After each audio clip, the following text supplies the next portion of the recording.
Qué bueno que tengas claro que justamente el dinero que se están clavando, porque hay que decirlo con todas sus letras, viene de la pensión y de los ahorros de los miles y miles de trabajadores, porque no solamente le estás quitando. Yo te dejé hablar, déjame hablar. Según la Auditoría Superior de la Federación, que te robas tus fideicomisos y que es exactamente la parte proporcional que se está quitando en Sedalmex. Entonces se lo roban para quitárselo y para robárselo por medio de corrupción. Marta, entonces, con mucho respeto, me acabas de pedir que esperara que terminaras tu intervención, te pido lo mismo, por favor. Muy bien. ¿Qué tal, amigos? ¿Cómo están? Ya estamos otra vez con más información. Soy Eduardo Durán y te doy la bienvenida a tu canal, El Indio de Macuspana.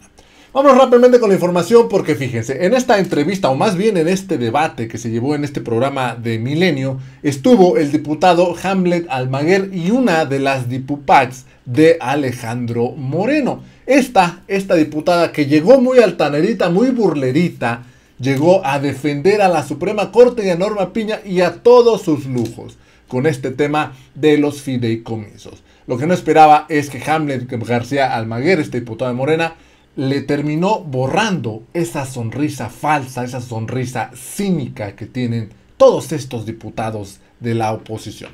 Vamos rápidamente a ver este debate en donde, hay que decirlo, esta dipupac salió con la cola entre las patas. Vamos rápidamente a escuchar.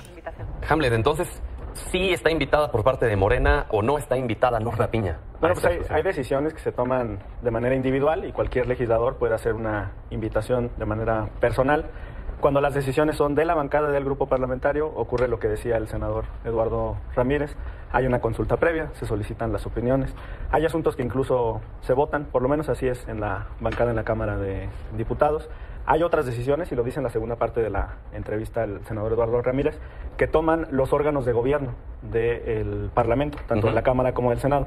¿Cuáles son esos órganos de gobierno? La mesa directiva, donde están todos los partidos, o la Junta de Coordinación Política, donde hay un voto ponderado, un peso según cada bancada, y entonces la mayoría tendría voz, digamos, en esa Junta de Coordinación Política y el mayor peso para pedir que estén. Si solamente existe hoy una invitación, entonces hay 4 invitaciones, perdón, para ser concreto.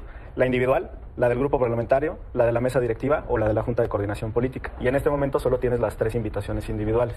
No sé si ellos ya acordaron dentro de sus bancadas invitar a la ministra Piña, pero en Morena lo que dice el senador Eduardo Ramírez es que no hay un acuerdo de la bancada en su conjunto. Y aquí, ¿cuál es el sentido de todo este tema? Si hay quienes dicen esto está destinado a morir desde que nació, al final del día la propia Suprema Corte lo va a tumbar. ¿Cuál es el sentido de toda esta discusión? Pues es otro discurso para pegarle a otro poder como el Poder Judicial que ha defendido los medicamentos con niños con cáncer, el INE, el Instituto de Transparencia. Entonces, al presidente no le gusta que estén en desacuerdo con él y con el Poder Judicial se ha encontrado pues lo que todos nos tenemos que confiar, que el Poder Judicial obedece y su único jefe es la Constitución, no el presidente. Así que este golpeteo que se ha dado, como tú dijiste, se está destinado a morir porque para empezar tú perteneces a la Comisión de Justicia. La iniciativa se debió turnar a la Comisión de Justicia y de Gobernación, pero se turnó a la de Presupuesto. De entrada ya está viciado. Sí, no hay ningún problema por procedimiento. Por ejemplo, la Corte estableció en la nulidad del Plan B que le teníamos que dejar a la oposición 24 horas para que revisaran los dictámenes. Lo bautizó como principio de deliberación democrática. Y en la discusión en la comisión de Comisión de Presupuesto, nosotros pedimos que no se votara de manera inmediata en el Pleno para cuidar ese detalle. Ahora, el artículo 126 de la Ley Orgánica del Poder Judicial Federal establece que las y los ministros de la Suprema Corte, los magistrados de circuito, jueces de distrito y consejeros de la Judicatura están impedidos para conocer de los asuntos en los que tengan un interés personal y directo. En el caso de los fideicomisos, pues claro que tienen un interés personal y directo, porque de estos fideicomisos dependen las pensiones complementarias y planes médicos de jueces y magistrados. Eso está en el fideicomiso 8692, sus casas de habitación en el fideicomiso 8693 y pensiones para mandos superiores en el fideicomiso 8691. Eso impediría entonces... Olga Sánchez va a renunciar a eso también. ¿Perdón? Olga Sánchez ya va a renunciar a eso. Qué bueno que lo tengas. Olga Sánchez Digo, senadora de Morena y no ha renunciado a ningún privilegio que tiene por parte de... A ver, escuchemos a Marta, por favor. Qué bueno que tengas claro que justamente el dinero que se están clavando, porque hay que decirlo con todas sus letras, viene de la pensión y de los ahorros de los miles y miles de trabajadores, porque no solamente le estás quitando, yo te dejé hablar, déjame hablar, no solamente le estás quitando la jubilación y los fideicomisos a ministros y a jueces, también a 55,000 trabajadores, 55,000 trabajadores que hoy están saliendo y marchando a las calles, porque definitivamente lo que está haciendo Morena es un atropello a sus principios y a sus derechos laborales. Marta, si me permites un momento, compañeros, acaba de emitir un comunicado la ministra Norma Piña, en donde prácticamente dice que está imposibilitada a ir al Senado porque los de Morena dijeron que no había un acuerdo del grupo parlamentario, y ella en este comunicado que acaba de ser emitido dice que el senador Rojas formuló esta invitación el fin de semana a nombre del grupo parlamentario de Morena en el Senado y por acuerdo de su coordinador. Ahí tenemos este comunicado en pantalla, y dice Norma Piña: hoy respondí a los 3 grupos mi afirmativa de atender su invitación, ya que, como lo mencioné en las respuestas correspondientes, para el Poder Judicial de la Federación es prioridad el diálogo institucional. Muestra de ello la solicitud formal que presenté ante la presidenta de la mesa directiva de la Cámara de Diputados el pasado 16 de octubre para exponer los planteamientos correspondientes. Y luego dice, derivado de las manifestaciones públicas del coordinador parlamentario de Morena, Eduardo Ramírez, en las que rechazó que haya una invitación formal y expresó que no hay un acuerdo de su grupo parlamentario. En este sentido, estoy imposibilitada para acudir en representación del Poder Judicial de la Federación ante la falta de condiciones para llevar a cabo un diálogo institucional entre poderes. ¿Qué te dice esto, Jackie? Que no se comunican en Morena y que ni siquiera pueden ponerse de acuerdo para algo que debe ser una comunicación institucional. Creo que se equivoca la bancada de Morena y al no formalizar esta invitación, como ya lo había comentado el senador que hizo la invitación, pero parece que no era formal porque no pidió permiso a lo mejor, y ya lo regañaron, le jalaron las orejas y pues salieron a decir que no había invitación formal de la bancada. Invitación de todos los partidos, y ya lo hizo el Revolución Institucional y del PAN. Obviamente está abierta y esperemos que la ministra acuda a dialogar. Y yo quiero retomar, Pedro, porque... Espera, nada más dame un momento para preguntarle a Hamlet sobre este mismo tema y luego retomamos lo otro. ¿No habría sido enriquecedor, Hamlet, escuchar a todas las voces, en específico a la presidenta de la Suprema Corte? ¿No habría sido enriquecedor para el diálogo? Es la distinción que hicimos al arrancar el programa, Pedro, que no es lo mismo la invitación de un senador en particular, a la del grupo parlamentario, a la de la mesa directiva y la Junta de Coordinación Política. Existen las 4 opciones. Claro que puede haber diálogo entre poderes, pero esa carta no representaba a todos los senadores de Morena. Aunque ella misma dice en esta carta que esa carta se envió a nombre de la bancada de Morena. No, porque tenemos un coordinador parlamentario, es quien tiene que firmar las cartas a nombre de los senadores de Morena. Es como en la Cámara, quien nombra al coordinador, pues es la bancada completa, pero de ahí en adelante quien toma esas decisiones, esas invitaciones, consultando a la bancada, es precisamente Ignacio Mier, igual Eduardo Ramírez en el Senado. ¿Se equivocó el senador al sacar la invitación a nombre de la bancada? Yo distinguí, puede hacerlo él de manera individual, pero no puede hablar a nombre de la bancada. Oye, Hamlet, y respondiendo directo a la pregunta que te formulaba, ¿no habría sido enriquecedor escuchar a la presidenta de la Suprema Corte?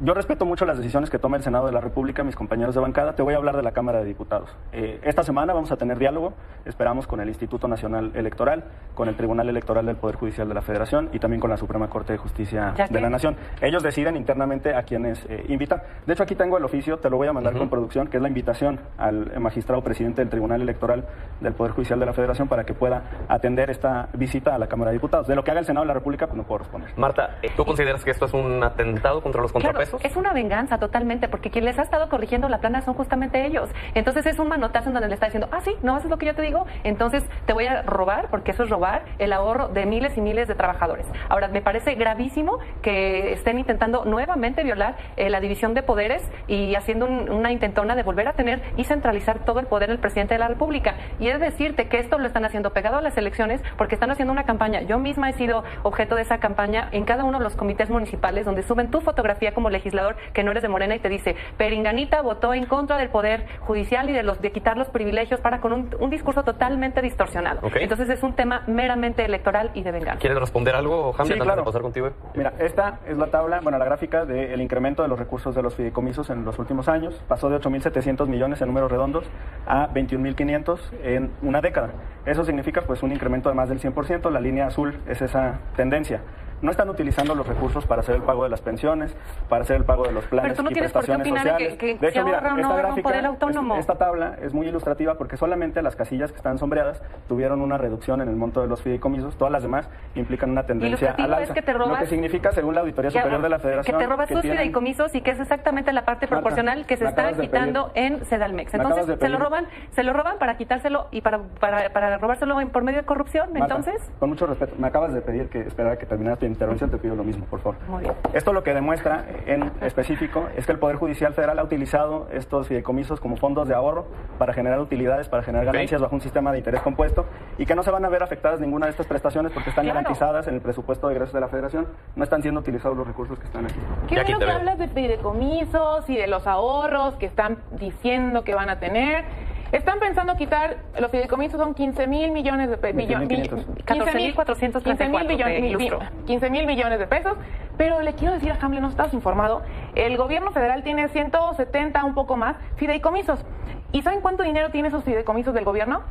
Medio billón, más de 500 mil millones de pesos. Y adivinen quién tiene fideicomisos que han aumentado 775%, la Sedena. Sí, Hamlet, ¿lo sabías? La Sedena tiene muchísimos fideicomisos que equivalen a 90 mil millones de pesos. 90 mil.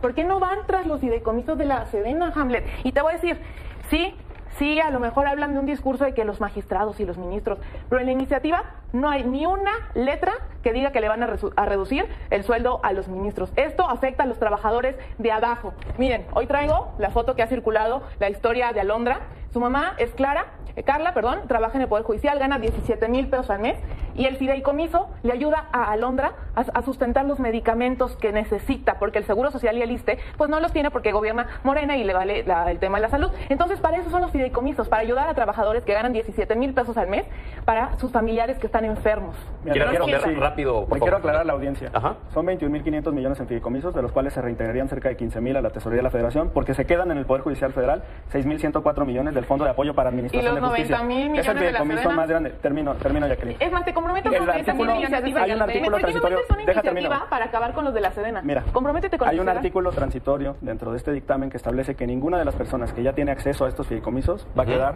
fuera de estas prestaciones. No es cierto. Nosotros consideramos que no deben de existir estas prestaciones complementarias para jueces, para magistrados y para ministros. Pero aún quienes ya las tienen, que son menos de 600 personas, no los 55.800 van a tener acceso. La misma oficial mayor de la Suprema Corte declaró que los mandos superiores en la Suprema Corte y en el Consejo de la Judicatura son 1.767 personas, no 55.000. Ellos son los que tienen acceso. ¿Que le van a reducir a los ministros el sueldo? ¿En qué parte? Dímelo. Aquí está el fideicomiso 8691, pensiones complementarias para mandos superiores. Ahí está. Los sueldos de los ministros, ¿en qué parte? Los sueldos de los ministros, la Constitución dice, a ver, vamos a escuchar a Hamlet. La Constitución, Jacqueline, dice que a los ministros de la Suprema Corte, la Constitución dice, Jacqueline, que a los ministros de la Suprema Corte no les puede reducir el salario durante el ejercicio de su cargo. Ya sabes, está en la Constitución.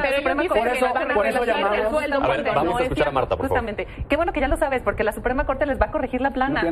Una cosa es que ustedes quieran hacer sus agandañes como siempre, pero por otro lado, si me permites, el presidente de la República dice de manera repetitiva que esto va a ir a programas prioritarios. Programas prioritarios, sí, claro, tu plan C, porque se va a bienestar y entonces el plan C es que las bardas, si me permites, no, claro, bienestar ya lo dijo Brad, es la caja chica de la campaña de tu plan C, que es Claudia Sheinbaum, y que todas las bardas y espectaculares la están pagando de allá. Entonces están clavando el dinero y los ahorros de los jubilados para pagar su campaña millonaria que están haciendo para la siguiente elección. ¿Qué te parece si platicamos de jóvenes construyendo el futuro, donde están pagando solamente el 20% real, pero tienen inscritos, según esto, el 100%, y es una cosa ficticia? Nosotros preferimos pensiones.